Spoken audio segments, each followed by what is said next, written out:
আসসালামু আলাইকুম ওয়া রাহমাতুল্লাহি ওয়া বারাকাতুহু। আলহামদুলিল্লাহি ওয়াহদা ওয়াসসালাতু ওয়াসসালামু আলা মান লা নাবিয়্যা বা'দা। আম্মা বাদ। প্রশংসা সেই মহান আল্লাহ তাআলার। সবাই শুকরিয়া আদায় করি আলহামদুলিল্লাহ। আলহামদুলিল্লাহ। ইন্টার টিভির নিয়মিত সাপ্তাহিক আয়োজনে দূরে এবং কাছে যে সমস্ত শ্রোতারা আমাদেরকে দেখছেন সবার প্রতি আমাদের সমবেদনা ভালোবাসা রইল। আজকের আলোচনার বিষয় ইসলাম ও রাজনীতি। আজকে আমাদের স্টুডিওতে যাকে আমন্ত্রণ করা হয়েছে আলেমে দিন, আপনার আমার সকলের পরিচিত মুখ, অনেক দায়ী এবং বিশিষ্ট একজন সুমিষ্ট আলোচক, মুফতি মারুফ কাসেমি। শায়েখ, আমাদের স্টুডিওকে আপনাকে অভিনন্দন। আজকের আমরা যে বিষয় নিয়ে আলোচনা করব ইসলাম ও রাজনীতি, এটার উপরে আমরা আপনার মূল্যবান তথ্যবহল আলোচনা পাবো বলে আশা করছি। জি আলহামদুলিল্লাহ, মহান রবের শুকরিয়া। ইন্টারটিভি আয়োজনে আমরা উপস্থিত হতে পেরেছি, আলোচনা করছি, যা ভবিষ্যতে আলোচনা হবে। কোরআনের আলোয় জাতি আলোকিত হবে ইনশাআল্লাহ। তো ইসলাম ও রাজনীতির এই বিষয়ে বর্তমান সময়ে আলোচনা করা অনেকটাই জরুরি, কেননা আমরা এই সময়ে এসে দেখতে পাচ্ছি যে বর্তমান সময়ে এমন অনেক মানুষকে আপনি পাবেন, রাজনৈতিক নেতা বলেন, বিভিন্ন সেক্টরে যারা কাজ করছে, বুদ্ধিজীবী সম্প্রদায় অনেকে আছেন, যারা কথা বলতে গেলে সবসময় ইসলাম ও রাজনীতিকে আলাদা করতে চান। কেন জানি বছরের পর বছর ধরে চেষ্টা করে তারা বোঝাতে চান ইসলামের মধ্যে কোনো রাজনীতি নাই বা রাজনীতির মধ্যে ইসলাম নাই, দুটোকে আলাদা করতে চান। সম্প্রতি আমরা দেখেছি একজন রাজনীতিবিদ, বর্ষিয়ান রাজনীতিবিদ, তিনি বলেছেন তিনি জেলে ছিলেন অনেকদিন, তিনি সেখানে কোরআন পড়েছেন, পুরো কোরআন শরীফ পড়ে তিনি রাজনীতি খুঁজে পান নাই। তো এমন তিনি কি একা পড়েছেন? একা পড়েছেন না ইবারত পড়েছেন নাকি অনুবাদ পড়েছেন, নিজের মন মতো করে বুঝতে চেয়েছেন, মানে উনি একজন ব্যক্তি কেন্দ্রিক না, আমরা পুরো সম্প্রদায়কে বোঝাতে চাই যে ইসলাম রাজনীতি এটা আলাদা কোনো বিষয় নয়। রাজনীতি ইসলাম, ইসলাম রাজনীতি। বর্তমানে রাজনীতিকে যারা ব্যবহার করছে ইসলামের স্বার্থে, বিষয়টা বুঝতে হবে। আমাদের দেশে রাজনীতি করছে, ভারত উপমহাদেশ থেকে 1757 সালের পর থেকে এই পর্যন্ত রাজনীতি অনেকেই করেছে। ইসলামের লেবাস পরে কেউ করছে, বা ইসলামকে ব্যবহার করে কেউ করছে। আজকে দেখবেন যারা সারা বছর ইসলাম থেকে রাজনীতিকে আলাদা করতে চায়, বা তারা মনে করে যে ইসলামে রাজনীতি নেই কিংবা রাজনীতিতে ইসলাম নেই, তারাই দেখবেন যখন নির্বাচন চলে আসে, মানুষের সৌহার্দ্যপূর্ণ আচরণের জন্য, সম্প্রীতির জন্য তারা নিজেরাই দেখবেন টুপি পরে, সারা বছর টুপির খবর নেই, তখন টুপি পরে কখনো দাড়ি লাগিয়ে মাজারে গিয়ে সেখান থেকে নির্বাচনী প্রচারণা শুরু করে। মানে ইসলামকে এক প্রকার ব্যবহার করে, তারা নিজেরাই ব্যবহার করে, অথচ নিজেরাই প্রমাণ করতে চায় এটা আসলে রাজনীতির স্বার্থ হাসিলের জন্য না। ওনারা তো এমন বোঝাতে চান, সারা বছর তো টকশোতে বিভিন্ন মাধ্যমে এমন বোঝাতে চান যে রাজনীতি আর ইসলামকে আলাদা করেন, একসাথ করবেন না। অথচ তারাই কিন্তু যখন প্রেক্ষাপট চলে আসে তখন ইসলামকে সবচেয়ে বেশি তারাই ব্যবহার করেন, আর সারা বছর আলেমদেরকে দোষারোপ করে যান। অথচ কোরআনে আল্লাহ রাব্বুল আলামিন কি বলছেন? হুয়াল্লাযী আরসালা রাসূলাহু বিল হুদা ওয়া দীনিল হক লিইয়ুযহিরাহু আলাদ দীনি কুল্লিহি। আল্লাহ রাব্বুল আলামিন বলেছেন যে দ্বীনে ইসলামকে, দ্বীনে হককে প্রিয় নবী সাল্লাল্লাহু আলাইহি সাল্লামের কাছে তিনি প্রেরণ করেছেন, পাঠিয়েছেন, এবং এই দ্বীনকে সারা পৃথিবীতে তিনি বিজয় দান করবেন। পৃথিবীর যত দ্বীন আছে, পৃথিবীতে যত দ্বীন আছে, যত তন্ত্র আছে, মন্ত্র আছে, সব কিছুর উপরে আল্লাহ রাব্বুল আলামিন ইসলামকে বিজয়ী করবেন, সেটা আজ না হোক কাল। আমরা ইতিহাস তালাশ করলে আজকে যারা মধ্যযুগীয় বিষয়টাকে সামনে এনে কলুষিত করতে চান, আমরা দেখেছি অনেকেই, অনেক রাজনীতিবিদরাই, তারা জানি না ইসলাম সম্পর্কে অজ্ঞতার কারণেই তারা মধ্যযুগীয়কে ভিন্ন রকম ভাবে কলুষিত করতে চান, একটু কানা চোখে দেখতে চান, একটা বর্বরতাকে বলে থাকেন। অথচ এই যে সংস্কৃতি তাদেরকে কে শিখিয়েছে আল্লাহ তাআলা ভালো জানে, ইতিহাস না জানার কারণে। অথচ মধ্যযুগ বলা হয় প্রিয় নবী সাল্লাল্লাহু আলাইহি সাল্লামের পর থেকেই খোলাফায়ে রাশিদিনের এই পুরো যুগটাকে মধ্যযুগ বলা হয়। পৃথিবীর সবচেয়ে স্বর্ণযুগ, সোনালী যুগ বলা হয়। আর সেটাই রাজনীতি, রাজনীতি সেটাই ইসলাম।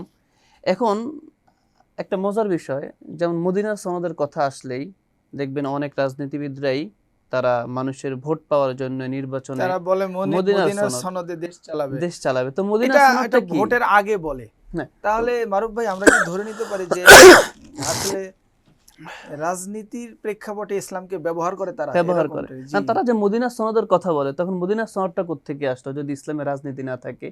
প্রিয় নবী সাল্লাল্লাহু আলাইহি ওয়াসাল্লাম নিজে যদি রাজনীতি না করতেন তাহলে মদিনা থেকেই খেলাফত প্রতিষ্ঠা করলেন কি করে? সম্ভব ছিল না। সম্ভব ছিল না। আপনি দেখেন, নিজ প্রিয় নবী সাল্লাল্লাহু আলাইহি ওয়াসাল্লাম মদিনায় গেলেন, মদিনার ক্ষমতায় আসীন হলেন, সেখান থেকে রাষ্ট্র পরিচালনা করলেন, ইহুদি খ্রিস্টানদের সাথে তৎকালীন তাদের সাথে সম্প্রীতি বজায়ের জন্য চুক্তি পর্যন্ত করলেন। এরপরে তারা যখন সেটার চুক্তি ভঙ্গ করলো, তাদের সাথে জিহাদ ঘোষণা করলেন, নিজে 26 থেকে 27টি যুদ্ধের নেতৃত্ব দিয়ে বিশাল মদিনার মসনদ তৈরি করলেন। সারা পৃথিবীকে তখন তো হাজারো দেশ ছিল বা হাজারো রাজনীতি ছিল, বিশ্বের বিভিন্ন রাষ্ট্র ইতিহাস দেখেছে, কত সাম্রাজ্য এই জাতি দেখেছে, কত সাম্রাজ্য দেখে নেয়। পৃথিবীর বিভিন্ন জায়গায় এমন কোনো অসংখ্যিত সাম্রাজ্যের নাম ইতিহাসের পাতায় আছে।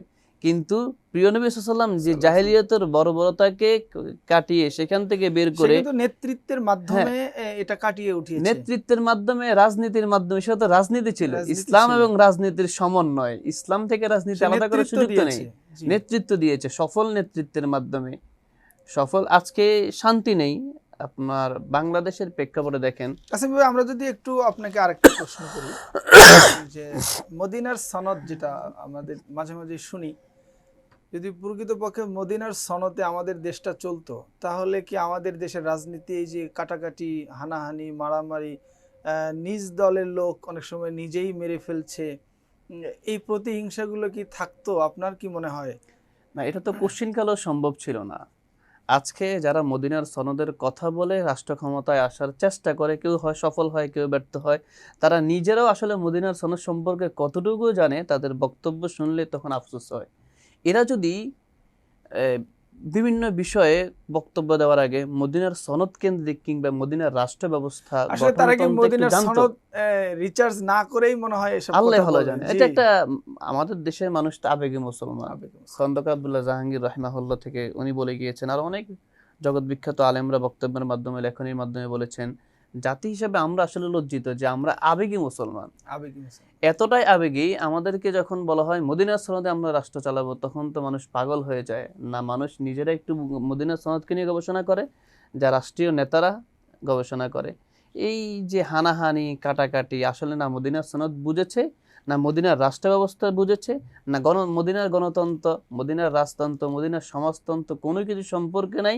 সবাই দেখবেন ক্ষমতায় আসার জন্য মদিনার সনদ এই টোপটাকে ব্যবহার করে, ক্ষমতায় আসার পর কেউ তাহলে আমরা কি পশ্চিমাদের ওই গোলামি শুরু আয়াতকে করে। ধরে নিতে পারি, ওয়ামিনান নাসি মাই ইয়াকুলু আমান্না বিল্লাহি ওয়া বিল ইয়াউমিল আখির ওয়া মা হুম বিমুমিনিন?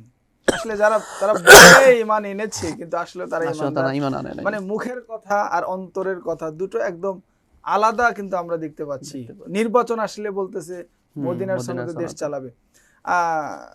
মুফতি মারুফ কাসিমি ভাই, আমরা যদি আরেকটু আপনাকে জানতে চাই, সেটা হলো যে রাসূল সাল্লাল্লাহু আলাইহি ওয়াসাল্লাম যেভাবে রাজনীতি করেছেন, আমাদের এখন যে জামানা চলছে সেই পদ্ধতির নেতা বা সেই পদ্ধতির রাজনীতি আমরা দেখতে পাই কিনা, এই বিষয়ে যদি একটু বলতেন। আমাদের প্রিয় নবী সাল্লাল্লাহু আলাইহি সাল্লাল্লাহু আলাইহি ওয়াসাল্লাম ওয়াসাল্লাম সর্বকালের সর্বশ্রেষ্ঠ মানব। তার নীতি, নৈতিকতা, আদর্শ, জীবন বিধান পৃথিবীর যারা যেইখানে গবেষণা করেছে, আপনি দেখবেন এই 100 জন মনীষীর নাম রেখেছেন, একজন নামটা মনে আসছে না। হ্যাঁ, জি, হ্যাঁ, 100 জন মনীষীর নাম রেখেছেন একজন একজন খ্রিস্টান ব্যক্তি। তিনি 100 জন মনীষীর মধ্যে অসংখ্য খ্রিস্টানের নেতাদের নাম, পাদ্রীদের নাম, বিজ্ঞানীদের নাম এনেছেন, কিন্তু সর্বপ্রথম নামটা এনেছেন আমার প্রিয় নবী মুহাম্মদ সাল্লাল্লাহু রাসূলুল্লাহ আলাইহি সাল্লাল্লাহু আলাইহি ওয়াসাল্লাম নাম এনেছেন। তো একজন খ্রিস্টান আমাদের নবীর জীবনী সম্পর্কে গবেষণা করে তিনি আমাদের নবীর নামটি 1 নম্বরে দিয়েছেন। কোন জায়গায়? রাষ্ট্রীয় চিন্তা থেকে শুরু করে, রাষ্ট্রীয় বিজ্ঞান থেকে শুরু করে সবকিছু। আমরা এই যে আসহাবে সুফফা নামে আমাদের নবীজির মাদ্রাসা ছিল, দারুল আরকাম নামে সাফা মারওয়া পাহাড়ের পাশে মাদ্রাসা ছিল। ওই সকল মাদ্রাসাগুলোর ইতিহাস যদি আপনি দেখেন, যে মাদ্রাসাগুলো শুধু ধর্মকেন্দ্রিক কোরআন হাদিস পড়াশোনা করা হতো না, রাষ্ট্রীয় চিন্তা, বৈজ্ঞানিক চিন্তা, চিকিৎসা বিজ্ঞান থেকে শুরু করে গঠনতন্ত্র, সমাজতন্ত্র সবকিছু ওই মাদ্রাসা পুরো থেকে পৃথিবীর থিওরি দেওয়া হতো। থিওরি দেওয়া হতো। তাহলে সেই রাজনীতি, সেই চিন্তা চেতনা আপনি ইসলামের খলিফাদের জীবনী দেখেন, রসুলের আদর্শে যে সকল সাহাবায়ে কেরাম পরবর্তীতে ইসলামী খেলাফত প্রতিষ্ঠা করেছেন, পৃথিবীর এক প্রান্ত থেকে অন্য প্রান্ত ইসলামের আওয়াজকে, দাওয়াতকে পৌঁছে দিয়েছেন, তাদের শাসন আমলে তো হানাহানি, কারাগারি তো কল্পনাও করা যায় না। আমরা তো হযরত ওমর ফারুক, ওমর বিন আফফান রাদিয়াল্লাহু তাআলা, ওমর বিন খাত্তাব রাদিয়াল্লাহু তাআলা আনহুর জীবনী সম্পর্কে জানি।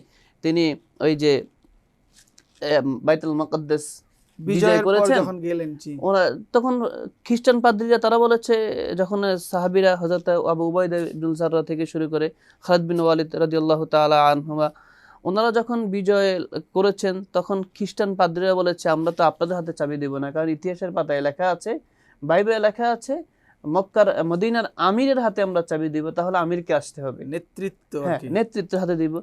তখন হযরত ওমর ফারুক, তাহলে হযরত ওই যে ওমর নেতৃত্বটা দেখেন কত ইম্পর্টেন্ট, মানে খ্রিস্টান, ইহুদি সবাই আমাদের নেতৃত্বকে ফলো করেছে। জি, তখন মদিনার সৌন্দর্য দেখার জন্য পৃথিবীবাসী আসতো। তখন তারা হযরত ওমর বিন খাত্তাব রাদিয়াল্লাহু তাআলা আনহু আসছেন, তিনি নিজে ঘোড়ার উপরে, যেমন রাস্তা যদি 100 কিলোমিটার হয়, 50 কিলোমিটার তিনি ঘোড়ার উপরে সওয়ার হয়েছেন, আর বাকি 50 কিলোমিটার তিনি নিজে হেঁটে রশি ধরে রশি ধরে টেনে টেনে আসছেন। সুবহানাল্লাহ। সুবহানাল্লাহ, আলহামদুলিল্লাহ। মানে তার যে দাস ছিল, দাস ছিল, দাসকে তিনি ঘোড়ায় সওয়ার করিয়েছেন। আমরা এবং এখন কি এরকম নেতৃত্ব দেখতে পাবো? এটা মানে এখন- কশির কল্পনাও তো সম্ভব না। হ্যাঁ, তবে জি। হাদিসের মধ্যে আছে জি, যে ওয়াইজ্জা আজিল অবিজিল্লু জালিল, যে রাসূল বলেছেন আসলে ইসলামের দাওয়াতটা, এই যে মাটির বাড়ি হোক, পাক প্রান্ত থেকে অন্য প্রান্তে পৌঁছে যাবে। ইসলামের সৌন্দর্যটা হয়তো কোথাও সম্মানের সাথে, কোথাও অপমানের সাথে, ইসলাম কিন্তু পৌঁছে যাবে, ইসলামের সৌন্দর্যটা পৌঁছে যাবে। আপনি দেখেন, এমন অনেক বিজ্ঞানীর ইতিহাস আমরা জানি, অনেক জ্ঞানীদের ইতিহাস জানি, যারা ইসলামের ভুল ধরতে এসে মুসলমান হয়ে গেছে। মুসলমান হয়ে গেছে, জি। অনেকে ইতিহাস অনেক আপনারা কিছু জানেন। খ্রিস্টান ওই যে চাঁদে চলে গিয়েছিল, আমরা সেই গল্পটাও জানি। যদিও ওই যে আনুষ্ঠান অনেকের কথা আসছে, এটা সত্য মিথ্যা আল্লাহ ভালো জানেন। জি, জি। তবে যাই হোক, ইসলাম সম্পর্কে যুগে যুগে যারাই গবেষণা করেছে, ইসলামের সম্পর্কে, রসুলের নেতৃত্ব, রসুলের রাজনীতি, কৌশল, পারিবারিক জীবন, সব কিছু সম্পর্কে যারা গবেষণা করেছে, সেই নেতৃত্ব তারা এখন পাওয়া সম্ভব না। সম্ভব এখন না, জি। যারা আসছে, এরা শুধু ব্যবহার করছে। লজ্জা, যারা ইসলামের বাইরে রাজনীতি যারা করছে, তাদেরটা তো নাই বললাম, ইসলামিক রাজনীতি যারা করছে 1757 সালের পর থেকে, বিশেষ করে ভারত উপমহাদেশ থেকে যখন পাকিস্তান ভাগ হয়েছে, পাকিস্তানের আমলে এই দেশের কতটুকু ইসলামের সৌন্দর্য বর্ধন হয়েছে। আমরা তো ব্রিটিশরা 200 বছর শাসন করার পর, ব্রিটিশরা চলে যাওয়ার পর তো এদেশের মুসলমানরা স্বস্তির ঢুকুর পেলেছে, যে না, ব্রিটিশরা চলে গেছে, মুসলমানদের হাতে ক্ষমতা আসছে, আমরা একটু ভালো থাকবো। কিন্তু ইতিহাস কি বলছে? মুসলিম আমরা নামের কি- নেতৃত্ব যারা দিচ্ছিল ওই ইংরেজরা বিদায় হওয়ার পর থেকে আজ পর্যন্ত, আসলে তারা কি আমাদের নবী, আমাদের সাহাবী যারা ছিল, তাদেরকে কখনো স্মরণ করেছে? আপনার কি মনে হয়? না, তারা তো শুধু সত্যান্বেষে সুযোগ সুবিধা নিয়েছে, নামে মাত্র ইসলামের লেবাস পরে, ইসলামের টাইটেল দিয়ে, এদের জন্য শুধুমাত্র ওই আয়াতটা কি আমরা ব্যবহার করতে পারি না? ওয়াইলু ইয়াউমাইযিল লিল মুকাদ্দিবিন, দুর্ভোগ সেই সমস্ত ব্যক্তি, হ্যাঁ, হ্যাঁ। যারা মিথ্যারোপ করে, মিথ্যা বলে, মিথ্যা রটায়। যাই হোক, আমরা আশা করছি আসলে গণতন্ত্র দিয়ে, তথাকথিত আব্রাহাম লিঙ্কনের এই গণতন্ত্র দিয়ে এই দেশে শান্তি প্রতিষ্ঠা করা সম্ভব না, সম্ভব না। কেউ পারে নাই। আপনি পশ্চিমা বিশ্বের দিকে দেখেন, ইউরোপ আমেরিকা দেখেন, তারা কি আদৌ শান্তিতে আছে? সেখানে কি অশান্তি নেই, অশান্তি বিরাজ করছে না? এখন হ্যাঁ, এখন কেউ কেউ বলেন যে হ্যাঁ, ইউরোপ আমেরিকা তারা তো আমাদের রসুলকে ফলো করে না, তার নীতি নৈতিকতা ফলো করে না, সেখানে শান্তি আসছে না। কিন্তু ইসলামী বিশ্বগুলোও তো অনেক জায়গায় আছে, তারা রসুলের সিস্টেমকে ফলো করছে। আমরা বলতে পারি এই পশ্চিমা বিশ্বে ইসলামকে ফলো করছে না, তথাকথিত আব্রাহাম লিঙ্কনের গণতন্ত্র, যেই সমাজতন্ত্র, এগুলো আসলে গণতন্ত্রের বিষয়ে যদি বলি প্রিয় ভাই, যে গণতন্ত্র তৈরি করা হয়েছে খেলাফতকে ধ্বংসের জন্য। আপনি বোঝাতে চাচ্ছেন যে দেশকে আমরা শান্তির দ্বার প্রান্তে নিতে হলে আমাদের গণতন্ত্র সিস্টেম থেকে বের হয়ে আসতে হবে। আসলে খেলাফত সিস্টেমে যেতে হবে। মুফতি মারুফ কাসিমি ভাই, আমি যদি আপনার কাছে এই বিষয়ে একটু প্রশ্ন রাখতে চাই, আমাদের যে প্রেক্ষাপট, আমাদের দেশের যে সিস্টেম, এই সিস্টেম কি সুন্দর পন্থায় পরিবর্তন করা সম্ভব কিনা, আপনার কি মনে হয়? আসলে পরিবর্তন করা কতটুকু সম্ভব সেটা তো আল্লাহ ভালো জানে। যারা ক্ষমতার সর্বোচ্চ আসনে বসে আছে তারা কি আদৌ পরিবর্তন চায় কিনা? তারা তো পরিবর্তন চায় না। আপনি জুলাই বিপ্লবের পরে এই দেশ থেকে ফ্যাসিবাদের পতন হয়েছে, কিন্তু ফ্যাসিবাদ থাকাকালীন যে সকল অপকর্ম, দর্শন, খুন, হত্যা, রাহাজানি, এগুলো কি আদৌ কমেছে? না, আমরা তো বরং দেখতে পাচ্ছি যে নিজের দলের মধ্যেও মধ্যে অনেক আরো বেশি হয়ে গেছে। হ্যাঁ, তাহলে ব্যাপক হারে কি বেড়েছে। মিডিয়ার সামনে নিউজে দেখবেন অনেককে আপনি পাবেন যারা এই কথা কোরআন কপটে বলছে। কোরআনের সমাধান কি দিবে? কোরআন কি বলে? কোরআন ওই যে আল্লাহ রাব্বুল আলামিন বলছেন উদখুলু ফিস সিলমি কাফা, আফা, জি। তোমরা যদি পরিপূর্ণ ইসলামে প্রবেশ করো তাহলে অশান্তি থাকবে না। পরিপূর্ণ প্রবেশ করতে হবে। এবং পরিপূর্ণভাবে আল্লাহ ইসলামে আরেকটা প্রবেশ করতে আমরা হবে। যদি দেখি ওয়াতাসিমু বিহাবলিল্লাহি জামিআ ওয়ালা তাফাররাকু, হ্যাঁ, তোমরা আল্লাহর রশনিকে একটা আঁকড়ে রশিকে করে, ধরো, হ্যাঁ আল্লাহর রশনিকে মজবুত করে আঁকড়ে আঁকড়ে ধরো, ধরতে জি। বলেছেন। তাহলে সেক্ষেত্রে যদি ধরা হয় তাহলে হয়তো শান্তি আসতে পারে। তবে আমরা যেহেতু শান্তির প্রত্যাশী, আমরা যেহেতু ইসলাম, আমরা যেহেতু ১৫০০ বছরের প্রিয় নবী সাল্লাল্লাহু আলাইহি ওয়াসাল্লামের সেই সাজানো মদিনার সনদ, সেই সাজানো মদিনার সেই স্বপ্ন লালন করি, খেলাফতের সেই স্বপ্ন লালন করি। আমরা তো দেখেছি খেলাফতের সেই সৌন্দর্য, যেই সৌন্দর্য হযরত ওমর ফারুকের মতো জবরদস্ত খলিফারা রাতের আঁধারে ছদ্মবেশে খুঁজে বেড়াতেন কার বাড়িতে কে কষ্ট পাচ্ছে, খাবার নেই, নিজের কাঁধে বোঝাই করে খাবার পৌঁছে দিতেন। কিন্তু বর্তমান যুগের নেতারা তো ওই গরিবেরকে, হাদিসটা আমি আপনাকে একটু স্মরণ করে দিতে চাই যে প্রতিদিন ফজরের পরে ওমর রাদিয়াল্লাহু তাআলা আনহু একজন বৃদ্ধের ঘরে যেতেন। বৃদ্ধের ঘরে যেতেন। সেই বৃদ্ধটা ছিল অন্ধ, তাকে পরিষ্কার করে দিতেন। হ্যাঁ, আবু বকর রাদিয়াল্লাহু তাআলা আনহু পিছ পিছ যেতেন এবং দেখতেন কোথায় যায়। একদিন গিয়ে দেখলেন একজন বৃদ্ধের ঘরে, বৃদ্ধকে জিজ্ঞেস করলেন যে যিনি আসে তিনি কে? তো বলছে আমার সম্পর্কে কেউ না, কিন্তু আমাকে পরিচর্যা করে। পরিচর্যা তো আবু বকর কেঁদে ফেললেন। আসলে এই যে নেতৃত্ব, আবু বকর কেঁদে ফেললেন এবং বললেন যে আমাদের পরবর্তী নেতৃত্বকে কঠিন করে দিয়ে গেল অমর। তো সেই সিস্টেম, সেই নেতৃত্ব আমরা আমাদের সমাজে কি দেখতে পাই? আপনার কি মনে হয়? আমরা তো প্রত্যাশী যে আমরা হয়তো দেখতে পারবো বা আল্লাহর কাছে দোয়া করে আশা করছি। মুসলমান তো আমরা স্বপ্নবিলাসী, স্বপ্ন দেখেই যাচ্ছি আবেগ দিয়ে, চেষ্টা কতটুকু হচ্ছে আল্লাহ ভালো জানে। কিন্তু বর্তমান যে রাজনৈতিক যে প্রেক্ষাপট, যে সিস্টেম, এই সিস্টেমে আদৌ সম্ভব হবে কিনা সেটা আল্লাহ ভালো জানে। কারণ সবাই তো যে যাচ্ছে যে যাচ্ছে সে তো খেয়েই চলে যাচ্ছে, আর যে আসতেছে নতুন করে খাওয়া শুরু করেছে, এখানে যে যদি একটা নির্যাতন শুরু প্রশ্ন, করেছে। আমরা বিগত সরকারকে ফ্যাসিস্ট বা যেটাই বলছি, আমরা এরপরে একটা গণ অভ্যুত্থান, তারপরে একটা দেশ পরিচালনা, তো যে সরকারকেই আমরা নিয়ে আসতেছি সেই সরকারের দ্বারা মানুষ উপকৃত হবে এরকমটা চিন্তা করেই আনা হচ্ছে, কিন্তু আসলে আদৌ কি উপকৃত হচ্ছে কিনা, মানে ইসলামের দৃষ্টিতে আমরা কি দেখতে পাচ্ছি?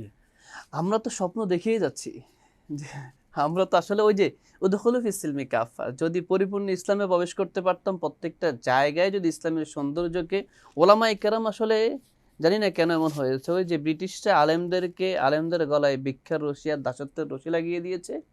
১৭৫৭ সালের থেকে ওই যে ফরাসি আন্দোলন পর্যন্ত দীর্ঘ সময় আলেমদেরকে মসজিদ মাদ্রাসার সব জায়গা থেকে সবকিছু বন্ধ করে দিয়ে, বেতন বন্ধ করে দিয়ে আলেমদের গলায় যে গোলামি দাসত্বের শিকল লাগিয়ে দিয়েছে, সেই জায়গা থেকে আমরা এখনো বের হতে পারিনি।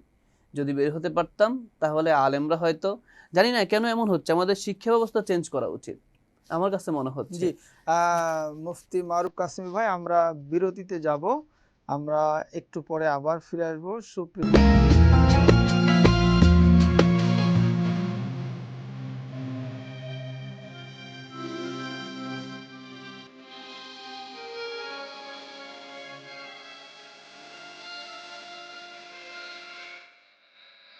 আসসালামু আলাইকুম রহমতুল্লাহ, সুপ্রিয় দর্শক, আমরা বিরতির পর আবারও ফিরে আসলাম কোরআনের আলোয় আলোকিত হওয়া অনুষ্ঠানে। আমাদের সঙ্গে আজকে স্টুডিওতে আছেন মুফতি মারুফ কাসেমি। মারুফ ভাই, আমরা যে আলোচনায় ছিলাম যে দেশ পরিবর্তনের স্বার্থে আমাদের সুন্দর নেতৃত্ব দরকার, যে নেতৃত্বটা আমাদের বিভিন্ন রাসূল সাল্লাল্লাহু আলাইহি ওয়াসাল্লাম থেকে শুরু করে সাহাবী, তাবেঈ, এর পরবর্তী সময় ইমামরা নেতৃত্ব দিয়েছেন। আমাদের এখনকার যুগে ওমরের মতো নেতৃত্ব গড়ে তুলতে হলে আমাদের করণীয় কি? জি আলহামদুলিল্লাহ, অসংখ্য শুকরিয়া মহান রবের, প্রিয় নবী সাল্লাল্লাহু আলাইহি ওয়াসাল্লাম রহমত পাক বর্ষিত, আল্লাহুম্মা সাল্লি আলা মুহাম্মাদ ওয়া আলা আলিহি। আসলে ওমান ইয়াকফুর বিত্তাগুত, এই আয়াতটি মনে পড়ছে যে আমরা যদি আসলে তাগুতকে অস্বীকার করতে পারতাম, তাগুতের বিরুদ্ধে প্রত্যেকটা জায়গায় যদি শক্ত একটি অবস্থান তৈরি করতে পারতাম, তাগুতকে তাহলে বর্জন করে দেওয়া। বর্জন করতে পারতাম, জি। তাগুতের সাথে যদি কখনো আপোষ না করতাম, তাহলে হয়তো হযরত ওমর বিন খাত্তাব রাদিয়াল্লাহু তাআলা আনহুর মতো যোগ্য নেতৃত্ব আমরা যুগে যুগে ফিরে পেতাম। কিন্তু যারা আসলে আমাদেরকে তাগুতকে বর্জন করা শেখাবে, তাগুত বিরোধী সবসময় নেতৃত্ব দিবে, আমরা দেখেছি সময়ের প্রয়োজনে তারাই তাদের তাগুতের কাছে মাথা নত করছে, তাগুতের সঙ্গে জড়িত। জড়িত হয়ে গেছে, জি। মাথা নত করছে। আপনি এই যে এখন তো বলতে হয় দেওবন্দ মাদ্রাসা, আমি যেহেতু দেওবন্দের আপনি ছাত্র, দেওবন্দের ছাত্র, জি সেই হিসাবে আমরা বলি, জানি। ইতিহাস আমরা জানি যে এই দেওবন্দ মাদ্রাসা ব্রিটিশ বিরোধী আন্দোলনের নেতৃত্ব দিয়েছে। আবার সময়ের প্রয়োজনে কোনো এক সময় ইন্ডিয়ার তৎকালীন ব্রিটিশ যাওয়ার পরে যে সরকার ক্ষমতায় আসছে, তাদের গোলামিতে আবার নিমজ্জিত হয়ে গেছে। পরবর্তীতে দেওবন্দ মাদ্রাসা এখন ধ্বংস হয়ে, এখন দেওবন্দ মাদ্রাসা দুইটি মাদ্রাসা হয়ে গেছে। হাটাজারি মাদ্রাসার আল্লামা আহমদ শফি আমাদের ওস্তাদ রাহিমাহুল্লাহ, আল্লাহ তাআলা তার কবরকে শফি জান্নাতের বাগান, কাসেমি। না না, আল্লামা আহমদ শফি কাসেমি না, জি জি। যিনি শফি সাহেব হুজুর মারা গিয়েছেন। ও আমরা দেখেছি তিনিও, উনি আপনার কি সরাসরি ওস্তাদ? আমার সরাসরি ওস্তাদ। তিনি মাশাআল্লাহ। 34-36 বছর বুখারী শরীফ পড়িয়েছেন। হাটাজারি মাদ্রাসার সর্বোচ্চ, বাংলাদেশের বলা হয় যে সর্বোচ্চ আলেম। জি। উনি তৎকালীন সময়ে বাংলাদেশের সর্বোচ্চ আলেম ছিলেন, পরবর্তীতে বিতর্কিত হয়ে গেছেন। আসলে উনি নিজের কিংবা ওনার ছেলেদের কারণে হয়তো তিনি নিজেও তাগুতের কাছে মাথা নত করেছেন, কওমি জওয়ানি উপরে দিয়েছেন, সেখানে গিয়ে ফ্যাসিস্টের সাথে তিনি প্রোগ্রামও করেছেন। একটা সময় আল্লাহ রাব্বুল আলামিন হয়তো এই কারণে তাকে লজ্জিত অপমানিত করেছেন, দেশের মানুষ তাকে বিভিন্ন রকমভাবে কটূক্তি করেছে। আমাদের ওস্তাদ আমাদের খারাপ লাগে। তো ওই যে যারা আমাদেরকে বরাবরের মতো দর্সে, ক্লাসে, বয়ানে, বক্তব্যে প্রত্যেকটা জায়গায় তাগুত বিরোধী হওয়ার কথা শিখায়, তারা যখন সময়ের প্রয়োজনে নিজেদের স্বার্থ হাসিলের জন্য যখন তাগুতের কাছে মাথা নত করে, তাহলে এই জাতি যুগে যুগে দাসত্বই শিখবে। ওমরের মতো বুক ফুলিয়ে নেতৃত্ব আর খুঁজে নেতৃত্ব পাবে আসা না। সম্ভব না। ওমর তো সেই নেতৃত্ব যিনি ইসলাম কবুল করার সাথে সাথেই পরের দিনেই দুই পাশে দুইজন সাহাবীর বিশাল বরে নিয়ে স্লোগান দিয়ে দিয়ে কাবা শরীফে গিয়ে প্রথম সালাত আদায় করেছেন প্রকাশ্যে। তো সেই ওমরের মতো নেতৃত্ব পাওয়ার জন্যই তো ঠিক তেমনই দরকার। কিন্তু আমরা তো দেখছি যুগে যুগে শুধু দাসত্ব আর গোলামি ওমর রাদিয়াল্লাহু শিকল তাআলা আনহু করেছে। এবং আমরা আবু বকর রাদিয়াল্লাহু তাআলা আনহুকেও কিন্তু ছোট করে দেখব না, কারণ তিনি নেতৃত্ব পাওয়ার পরে অনেকে বলেছিল আমরা যাকাত দিব না। হ্যাঁ, তিনি বলেছিলেন একটি যে গোত্র জাকাত হ্যাঁ, দেবে না কে বলছে। যাকাত দেবে না তার সঙ্গে যুদ্ধ জিহাদ ঘোষণা করব। এই যে মনোবল, পরবর্তী দেখা গেল সবাই তার কাছে যাকাত নিয়ে এসে উপস্থিত হলেন। এই যে মনোবল, এই যে স্ট্রং একটা মানসিকতা ইসলামের জন্য, এইরকম আমরা আমাদের দেশে কি এমন কোনো নেতা তৈরি হয়েছে, বা আমরা এই যে যে ইসলামিক যে দলগুলো আছে এই দলগুলোর মধ্যে আপনি কাকে মনে করছেন যে তিনি এরকম যোগ্য বা এরকম অনুসারী হতে পারে? আমাদের দেশে আসলে না, হযরত খলিফা আবু বকর সিদ্দিক রাদিয়াল্লাহু তাআলা আনহু, ওনাকে তো ছোট করে দেখার কোনো সুযোগ নেই। কারণ ইসলামের বেশ কিছু সৌন্দর্য বর্ধন তিনি করেছেন, এবং উনি তো নরম মানের মানুষ ছিলেন, এবং রসুলের সৌহার্দ্য পাওয়া সব থেকে কাছের মানুষ। অবশ্যই রসুলের সৌন্দর্য, নীতি নৈতিকতা, রাজনীতি সব কাছ থেকে তিনি দেখেছেন, এবং রসুলের সফর সঙ্গীও ছিলেন, কাছের ছিলেন হ্যাঁ, একদম। সব থেকে কাছের, এবং এক শ্বশুর, বন্ধু, সফর সঙ্গী, হিজরতের সফর সঙ্গী। তো হযরত আবু বকর সিদ্দিক রাদিয়াল্লাহু তাআলা আনহুকে ছোট করে দেখার সুযোগ নেই, তবে তিনি শান্ত ছিলেন, খুবই বিনয়ী ছিলেন, নম্র নম্র ভদ্র ভদ্র ছিলেন। হয়তোবা আলহামদুলিল্লাহ, সময়ের এটা একটা ইসলামের প্রেক্ষাপটে সৌন্দর্য। তিনি গরমও হ্যাঁ, হতেন, এটাও ইসলামের সৌন্দর্য। হ্যাঁ, যখন তিনি তার তো প্রয়োজন ছিল। ইতিহাস আছে, তিনি একজন কাফেরকে থাপ্পড় দিয়েছেন, দাগ পড়ে গেছে, রসুলের কাছে বিচার দিয়েছে, রসুল বলছে না, এটা আবু বকর সিদ্দিক হতেই পারে না, হয়তো ওমর জি। থাপ্পড় দিয়েছে। তো এমন ইতিহাসও আছে। তো যাই হোক, তো বর্তমানে ইসলামী রাজনীতি যারা করছে, আসলে দুঃখের কথা বলতে হয় যে, একটু প্রেক্ষাপট আলোচনা করি। আপনি দেখেন, ইসলামী রাজনীতি ভারত থেকে পাকিস্তান ভাগ হয়েছে, পাকিস্তান থেকে পূর্ব পাকিস্তান হয়েছে, ওইটা নাই বলি, আমাদেরকে ব্রিটিশরা গোলামের দাসত্বে আটকে রেখেছে। এরপরে পাকিস্তান এসে পূর্ব পাকিস্তান আর পাকিস্তান, পশ্চিম পাকিস্তান একসাথে হয়ে যে পাকিস্তান রাষ্ট্র গঠন করেছে, তখন আমাদেরকে শিয়ারা শাসন করেছে। এখন আমরা বলতেই পারি শিয়ারা আমাদের উপর জুলুম করেছে। পরবর্তীতে যখন 1971 সালে বাংলাদেশ ভাগ হয়েছে, বাংলাদেশ ভাগ হওয়ার পর থেকে এই 56 বছর ধরে এই দেশে ইসলামিক রাজনীতি যারা করেছে, তারা জাতির কতটুকু উপকার করেছে? জাতির কোনো কল্যাণে মনে হয় আসে না। কল্যাণে জাস্ট এক্সাম্পল দেই যে মিডিয়ার মাধ্যমে হয়তো সবাই জানবে, আল্লাহ তাআলা প্রত্যেকটা মানুষের কর্ণে করে মেসেজটা পৌঁছে দেওয়ার তৌফিক দান করুক আজকের এই আমিন, আমিন। ইন্টারভিউর আয়োজনে। এই 56 বছরে মাদ্রাসা শিক্ষার কথা বলি, আলেমদের কি উপকার হয়েছে? বাংলাদেশে 9টা স্কুলে শিক্ষা বোর্ড আছে, কিন্তু মাদ্রাসা শিক্ষা বোর্ড একটা। 65,550টি এই দেশে প্রাইমারি স্কুল জাতীয়করণ হয়েছে। বৈষম্য কি আমরা ধরে নিতে পারি না? কি পরিমাণ বৈষম্য! ইসলামিক দেশ যেখানে 9টি বোর্ড রয়েছে অন্যান্য শিক্ষা ব্যবস্থায়, ইসলামিক শিক্ষা ব্যবস্থায় একটি বোর্ড একটি বোর্ড রয়েছে। আছে। এটা এই একটা জন্য তো আপনি বৈষম্য। পরীক্ষা দিবেন 16 সালে, আপনার রেজাল্ট আসবে 20 সালে। আল্লাহ, এরকম হচ্ছে বাংলাদেশে, জুলুম জুলুম হচ্ছে। জি। আপনি ইসলামিক রাজনীতি যারা করছে তারাই দেশের মানুষের কতটুকু অধিকার নষ্ট করতে পেরেছে। আপনি বাংলাদেশে ইবতেদায়ী মাদ্রাসার আর প্রাইমারি স্কুল 65,550টি প্রাইমারি স্কুল আছে, জাতীয়করণ করা হয়েছে, যেখানে চতুর্থ শ্রেণীর কর্মচারী থেকে শুরু করে আবাসন, ভবন, টিস্যুর খরচ পর্যন্ত গভর্নমেন্ট দেয়। বিপরীতে ইবতেদায়ী মাদ্রাসা একটাও জাতীয়করণ করা হয়নি 56 বছরে। আপনি প্রাইমারি এবং স্কুলের ইবতেদায়ী মাদ্রাসার শিক্ষকরা কিন্তু দীর্ঘদিন আন্দোলন করেছে, আন্দোলন হয়রানির শিকার কি হয়েছে।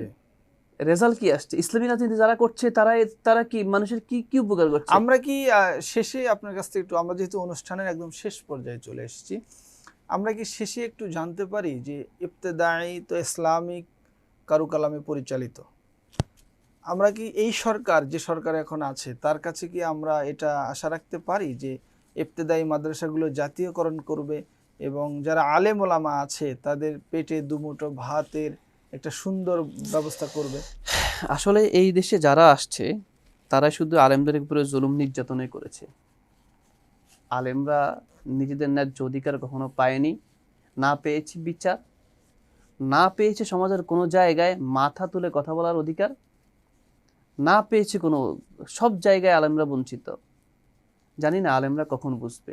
শিক্ষা ব্যবস্থা পরিবর্তন করে আপনি মাদ্রাসায় পড়লে একটা ছেলে পুলিশ হতে পারবে না কেন, সেনাবাহিনী হতে পারবে না কেন, ডাক্তার হতে পারবে না কেন, ইঞ্জিনিয়ার হতে পারবে না কেন? শুধুমাত্র মাদ্রাসায় পড়লেই মসজিদ মাদ্রাসায় চাকরি করতে হবে, আর ঢাকা শহরে 2-1টা রুমের ফ্ল্যাট ভাড়া নিয়ে মাদ্রাসা একটা করে ফেলতে হবে, আর সেখানে বিভিন্ন অপকর্ম, কদিন পরে পরে মিডিয়া আসবে এই অপকর্ম হচ্ছে। আসলে কি এই অপকর্মগুলো হচ্ছে না? এর হচ্ছে পেছনে কি কোনো হচ্ছে না? ষড়যন্ত্র আর রয়েছে? ষড়যন্ত্র থাকুক, আমরা ষড়যন্ত্রের সুযোগ দিচ্ছি কেন?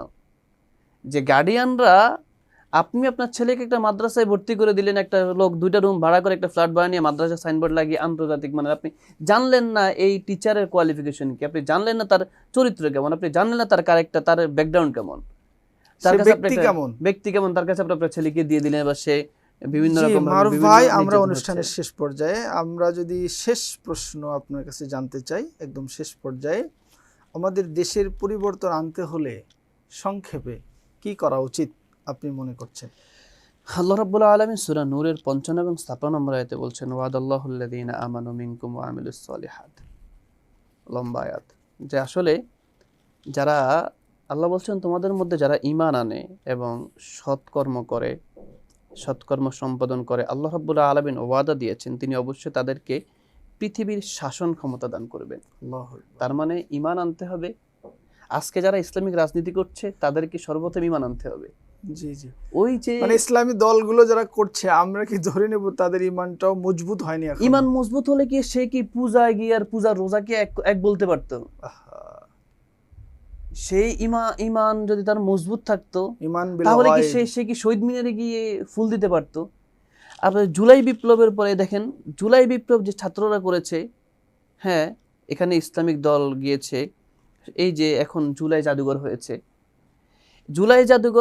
জুলাই এই বিপ্লবে বাংলাদেশের ভিআইপি ক্লাসের যারা, তাদের 2-1টা ছেলের নাম বলেন যারা শহীদ হয়েছে কারা? হয়েছে সমাজের নিম্নবিত্ত, একেবারে অসহায়, দরিদ্র মানুষ, শ্রমজীবী মানুষ, তাদের ছেলেমেয়েরা, কিন্তু তাদেরকে সেখানে ঢুকতে দেওয়া হচ্ছে।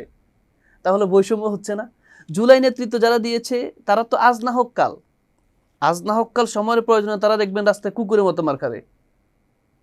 কারণ জুলাই বিপ্লব তারা কি করেছে, ওই যে যোগ্য ব্যক্তির হাতে নেতৃত্ব দিতে পারে না, ডক্টর ইউনূস সাহেবকে এনেছেন। ডক্টর ইউনূস তো সুদের সঙ্গে জড়িত ছিল। না, ও তার ব্যক্তিগত অপরাধ না, তাকে যে আশা ভরসা নিয়ে না, যে ইসলাম এবং তাকে নেতৃত্ব দিল জুলাইয়ের পরবর্তী সময়ে একটু সাংঘর্ষিক হয়ে হ্যাঁ গেছিল কিনা। সাংঘর্ষিক হয়ে গেল, কিন্তু তখন ওই প্রেক্ষাপটে ছাত্রদের মাথায় কোনো আলেমের নাম আসলো না কেন? আল্লাহু আকবার। অথচ আলেম শত শত আলেম ছিল। না না, যোগ্য কোনো আলেমকে মনে করা হচ্ছে না। ওই যে আলেমরা যতই কিছু বলেন, ওরা শুধু তাদেরকে যোগ্য মনে করা যোগ্য হচ্ছে মনে না। করা হচ্ছে না, যোগ্য কোনো স্থানে দেওয়া এটা হচ্ছে না, যোগ্য ইমানি মনে করা হালাত হচ্ছে না। কমতি থাকার কারণে কম হতে পারে থাকার কেন? আমাদের আশা তো অনেক, আমাদের আশা অনেক। এই যে আমরা জুলাই বিপ্লবে যারা অংশগ্রহণ করেছে, আমরা অংশগ্রহণ করেছি, আমাদের অনেকে অংশগ্রহণ করেছেন, বেশিরভাগ সবাই তো একেবারেই যুবকরা। তো এদের কি এই জুলাই বিপ্লবের পর থেকে ডক্টর ইউনূস থেকে শুরু করে বর্তমান সরকার একটা দাবি বলেন তো, জুলাই নেতৃত্ব দ্বারা যারা দিয়েছে, যারা এখন সংসদে আছে, এদের একটা দাবি অকপটে দাবি তোলার সাথে সাথে বাস্তবায়ন হয়েছে? মনে হয় না। একটাও হয়নি। জি, জি। ইভেন রাষ্ট্রপতিকে পদত্যাগ করানোর জন্য এবং একজন এলজিবিকিউ ওই যে একজন মানে কি জানি একজন লোকের, তাকেও যখন উপদেষ্টা করা হয়েছে সে বিষয়ে তারা করেছে, আন্দোলন করেছে, সেটাও তো বাস্তবায়ন হয়নি। এমন অসংখ্য কাজ হয়েছে যারা জুলাই বিপ্লব তাদের দাবি মানা হয় নাই, তো আলেমদের দাবি আর মানা হবে কোত্থেকে? বুঝতে পেরেছি। ধন্যবাদ মুফতি মারুফ কাসেমি ভাই। সুপ্রিয় দর্শক, আমরা অনুষ্ঠানের শেষ পর্যায়ে। আজকে আপনারা যে অনুষ্ঠানটি দেখলেন, কোরআনের আলোয় আলোকিত হও, ধারাবাহিক প্রতি সপ্তাহে আমাদের সম্প্রচারিত হবে। আজকে যে আলোচক ছিলেন আমাদের সঙ্গে মুফতি মারুফ কাসেমি ভাই, আমাদের স্টুডিওতে সময় দেওয়ার জন্য আপনাকে ধন্যবাদ। আজকে এই পর্যন্তই। আগামী সপ্তাহে আবারও নতুন কোনো আলোচক নিয়ে আপনাদের সঙ্গে দেখা হবে। আসসালামু আলাইকুম ওয়া রাহমাতুল্লাহ।